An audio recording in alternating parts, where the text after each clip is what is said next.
আজ আমি আপনাদের সাথে শেয়ার করব শ্রাবণ মাসের ব্রত কথা। শ্রাবণ মাসে সোমবার শিব পূজা করার পর এই ব্রতটি অন্তত একবার শ্রবণ করবেন। সোমবারকে মহাদেবের দিন বলে গণ্য করা হয়। সোমবার দিনটি মহাদেবের অত্যন্ত প্রিয়, তাই সোমবারে তার আরাধনা করলে তুষ্ট হন শিব ঠাকুর। সোমবারের ব্রত যারা পালন করেন তাদের সব বিপদ থেকে উদ্ধার করেন তিনি। জেনে নিন এই কিভাবে পালন করবেন সোমবার। ভক্তদের পূজা অর্চনায় শীঘ্র প্রসন্ন হন শিব ঠাকুর, তাই তার অপর নাম ভোলানাথ। সোমবারের দিনটি শিবকে উৎসর্গ করা হয়েছে। এই দিন শিবের পূজা করা হয়। শুধুমাত্র জলাভিষেকে সন্তুষ্ট হয়ে ভক্তদের সমস্ত দুঃখ কষ্ট দূর করেন শিব ঠাকুর। সোমবার উপবাস করলে কঠিন সমস্যার হাত থেকেও মুক্তি লাভ সম্ভব। শিবের পূজার পর সোমবারের ব্রত কথা শুনলে খুবই উপকার মেলে। অন্তত 16টা সোমবারে উপবাস রাখলে সুফল মেলে। ব্রত কথা। প্রাচীনকালে এক নগরে এক মহাজনের বাস ছিল। তার কাছে অঢেল ধনসম্পত্তি ছিল, কিন্তু ওই মহাজন নিঃসন্তান হওয়ার কারণে দুঃখী থাকতেন। প্রতি সোমবার উপবাস রেখে শিব পার্বতীর পূজা করতেন ওই মহাজন। পার্বতী তার ভক্তিতে প্রসন্ন হয়ে শিবের কাছে ওই মহাজনের মনস্কামনা পূর্ণ করার আবেদন জানান। শিব জানান, হে পার্বতী, এটি ওই মহাজনের ভাগ্যে লেখা রয়েছে। কিন্তু পার্বতী শিবের এই কথা স্বীকার করতে চান না এবং মহাজনের ভক্তির সম্মান রাখার আবেদন জানাতে থাকেন। শিব মহাজনকে পুত্রলাভের আশীর্বাদ দেন, কিন্তু তার পুত্রকে শুধুমাত্র 12 বছরের আয়ু দেন শিব। এই কথা শুনে মহাজন না তো আনন্দিত হয় না দুঃখ পায়, কিন্তু সে শিবের পূজা বন্ধ করে না। নিয়মিত সোমবারের উপবাস রাখত ও ব্রত কথা শুনত। শিবের আশীর্বাদে মহাজনের ঘরে পুত্র সন্তান জন্মগ্রহণ করেন। ছেলে 11 বছরের হয়ে গেলে মহাজন তাকে কাশী শিক্ষা গ্রহণের জন্য পাঠান। মামার সঙ্গে কাশীর উদ্দেশ্যে রওনা দেন মহাজনের ছেলে।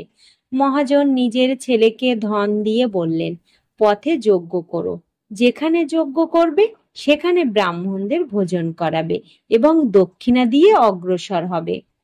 দুই মামা ভাগ্নে এইভাবেই যজ্ঞ করতেন এবং ব্রাহ্মণদের দান দক্ষিণা দিয়ে কাশীর দিকে অগ্রসর হতে থাকেন।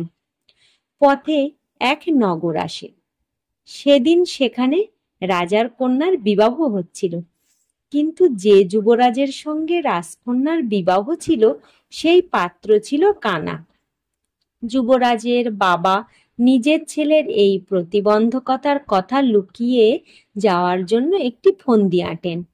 মহাজনের ছেলেকে দেখে তিনি মনে মনে ঠিক করেন, এই ছেলেকেই বর সাজিয়ে রাজকন্যার সঙ্গে বিবাহ করিয়ে দেবেন।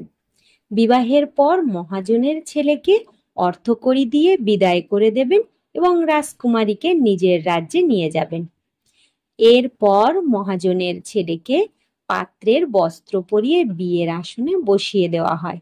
কিন্তু মহাজনের ছেলে ন্যায়পরায়ণ ছিল, এটি সে মেনে নিতে পারেনি। সুযোগ বুঝে মহাজনের ছেলে রাজকুমারীর আঁচলে লিখে দেয় যে, তোমার বিয়ে আমার সঙ্গে হয়েছে, কিন্তু যে যুবরাজের সঙ্গে তোমাকে পাঠানো হবে সে এক চোখ কানা। আমি কাশী পড়তে যাচ্ছি। এই বিষয়টি জানার পর রাজকুমারী নিজের মা বাবাকে এই সম্পর্কে জানায়। রাজা নিজের কন্যাকে বিদায় করেন না, বরযাত্রী ফিরে যায়। অন্যদিকে মহাজনের ছেলে ও তার মামা কাশী পৌঁছে সেখানে যজ্ঞ করান। যেদিন ছেলের 12 বছর হয় সেই দিন যজ্ঞ রাখা হয়েছিল। ছেলেটি নিজের মামাকে বলে, আমার শরীর ভালো লাগছে না। মামা বলেন, তুমি ভিতরে গিয়ে শুয়ে পড়ো।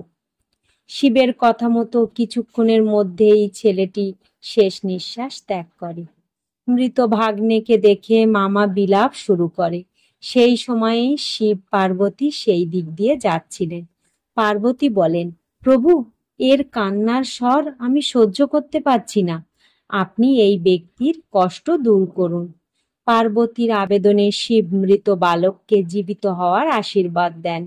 শিবের আশীর্বাদে সেই বালক জীবিত হয়ে যায়। শিক্ষা সমাপ্ত করে সে নিজের নগরের উদ্দেশ্যে রওনা হয়। পথে পুনরায় সেই নগরে পৌঁছায় যেখানে রাজকন্যার সঙ্গে ছেলেটির বিয়ে হয়েছিল। সেই নগরেও যজ্ঞের আয়োজন করে তারা। ছেলেটির শ্বশুর তাকে চিনে নেয়, তার আপ্যায়ন করে নিজের মেয়েকে তার সঙ্গে বিদায় জানায়। এদিকে মহাজন ও তার স্ত্রী অভুক্ত অবস্থায় ছেলের প্রতীক্ষায় বসে থাকেন। প্রতিজ্ঞা করেছিলেন যে ছেলের মৃত্যু সংবাদ পেলে তারাও প্রাণ ত্যাগ করবেন। কিন্তু ছেলের জীবিত হওয়ার সংবাদ পেয়ে অত্যন্ত আনন্দিত হয়ে পড়েন। সেই রাতে মহাজনের স্বপ্নে এসে শিব বলেন, হে শ্রেষ্ঠী, আমি তোর সোমবারের উপবাস ও ব্রত পালনে সন্তুষ্ট হয়ে ছেলেকে দীর্ঘায়ুর আশীর্বাদ প্রদান করেছি। যে ব্যক্তি সোমবারে উপবাস করে এই ব্রত কথা শোনে তার সমস্ত দুঃখ দূর হয় এবং সমস্ত মনস্কামনা পূর্ণ হয়। সোমবারের ব্রত কথাটি সমাপ্ত। এতক্ষণ যারা আমার এই ভিডিওটি ধৈর্য সহকারে দেখলেন তাদের অসংখ্য ধন্যবাদ।